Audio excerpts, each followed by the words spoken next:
Okay, so I've spent a little bit of time on item number 3 here, um, and it's coming along. I do have the slot cut out, and it's okay.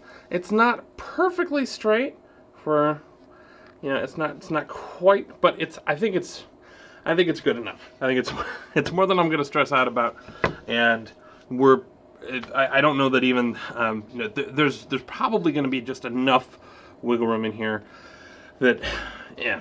Anyway, it'll be the force of the screws rather than the actual shape of the recess of the slot. I do want to talk. I want to rant about one quick thing, and that is that there is. I don't know. It seems like it's supposed to be received wisdom that there are different categories of drill bits. There are spade bits. Which honestly, I don't think that I have a. Let me just double check to make sure. But yeah, basically drill bits. Okay. If I do have any, I don't have them in hand. No. I want to check and see if there are any in like these bit kits. But particularly for drilling large holes, yeah, no, not in here. Yeah, that if you're looking to drill a large hole, drill bit, a spade bit, basically just looks like a big shovel. It flares out, and there's a little point at the very end of it. These are thin, they're cheap, they're easy to manufacture, but they tend to be kind of garbage. They cause a lot of blowout which at the end of the hole, which means it ends up like chipping and tearing out the back of what you're drilling through. Okay, so not a fan of those. Never bothered to buy them because I was warned off of them by the internet before I was even in the position of buying drill bits for large holes.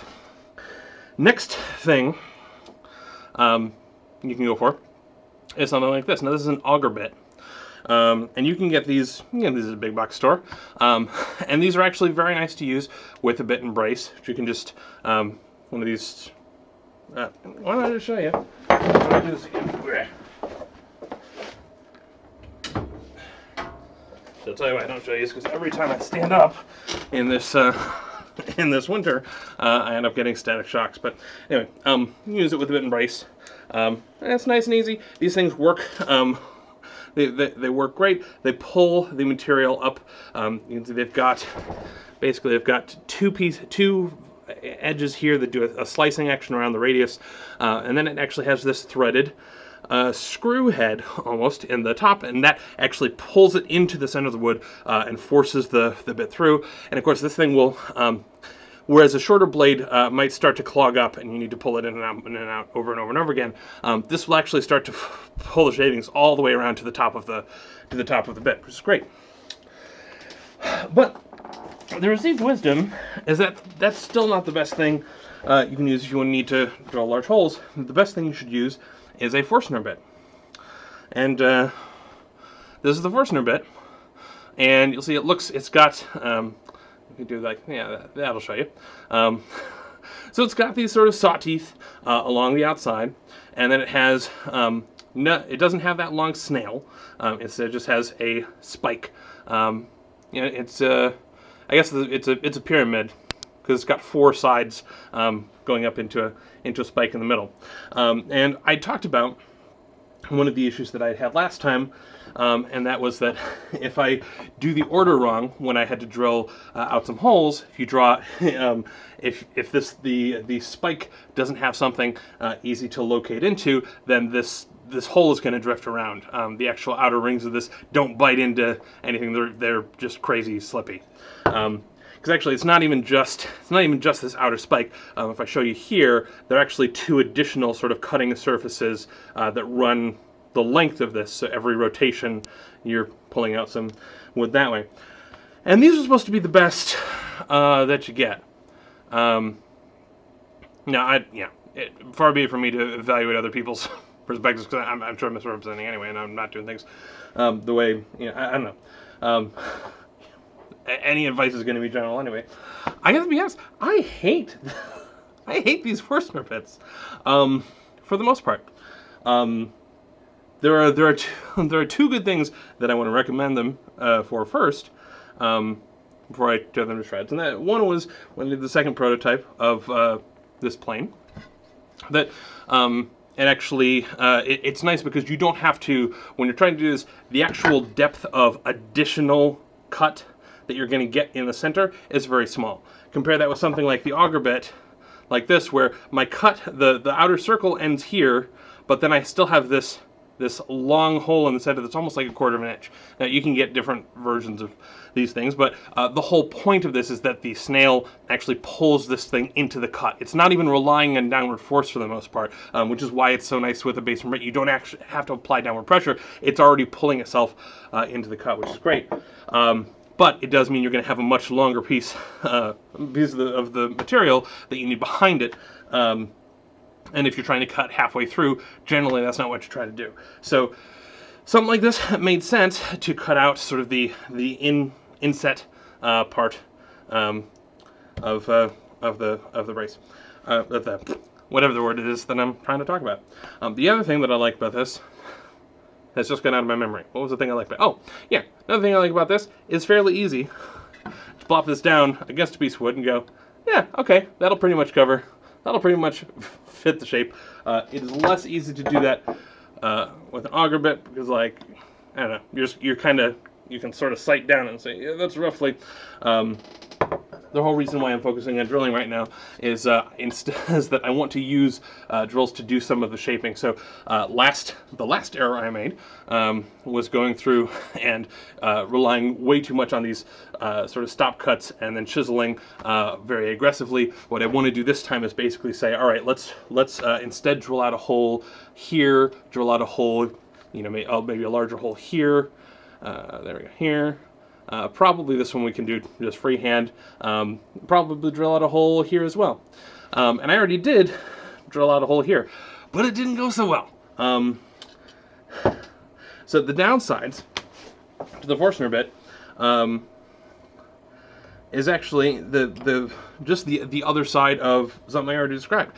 The fact that this thing is so narrow, this thing is so short, means that it is not going to push through to the other side particularly fast.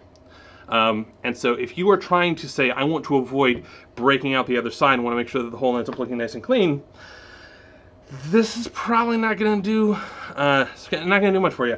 It also does not clean out the waste. So you have to take this thing in and out and in and out and in and out and keep cleaning out the hole as you're going through, because there's no. And I guess technically the stuff's supposed to escape up here. It doesn't.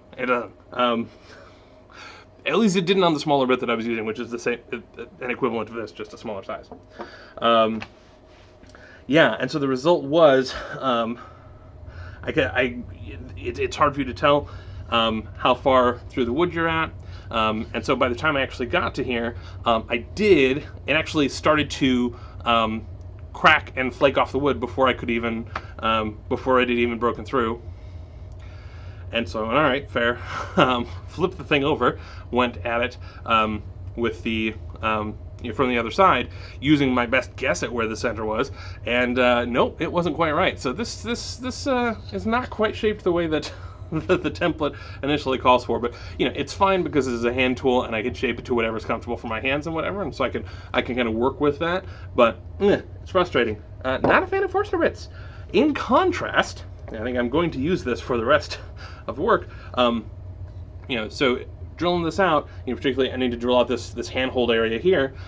Very, very easy to drill halfway through, or at least not enough so that you're breaking out through the edge of the other side of the wood. And you're going to get, this snail is going to peek out the other side, and that part you don't care if it tears out because it's a tiny part of this circle that you're going to get rid of anyway. You can come back in from the other side, finish the cut, everything's going to be great. So you have, you can still use that to find your center. So, yeah, I don't know. That's just what I'm ranting about right now. I don't know why Forstner bits are so popular. Because, yeah, I think Auger bits are great. Forstner bits make sense if you can't afford to have, afford to have it dig in much further into the into the work surface. So I will still use it for the recesses for these pins here. But beyond that, yeah, I think I'm going to avoid them. You know what what I may do is I may also just use them to, I may just hold it here and then just hit it with a mallet to actually stamp where the center is of the hole. So I'll just grab a Forstner bit of a certain size, go ahead and stamp it onto there so I know where the center is, and then go ahead and add it with the auger bit and just say, hey, cool, now I know exactly where to put this snail, right down into that center hole and actually start this out. So yeah, I'm thinking about this though. I still got a fair bit more to do. This shaping I'm less nervous about because I know I'm going to be a bit more patient with it. The things that are still nervous. It's always like I want to get done whenever I start something. It's like I want to do the things that I'm most likely to screw up first, just to get them out of the way. It's like if we got to start over, let's start over earlier rather than most way down the road. The things that I'm still nervous about are I've not cut out these. I'm a little nervous that the pattern isn't perfectly aligned from one side to the other, and it is supposed to be a recess on both sides. So we'll see. And what was the other thing I noticed? Yeah, eventually we'll actually have rods that get threaded out from these areas. Yeah, there we go.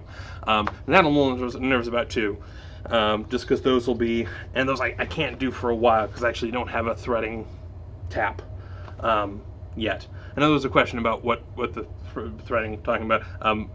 Yeah, it's hard for me to explain, but we'll definitely talk about it when we actually get the tools for that. Yeah, I don't know. We're trying to stay optimistic, trying to stay positive, make progress. We'll get this thing done. I just want to get past the parts that I'm nervous about screwing up, so we can, yeah. And then then I'll let my guard down and find a new, fun, improved, fancy way to screw things up. I don't know. Hope you're doing well, and that was my rant. So, enjoy. Cheers.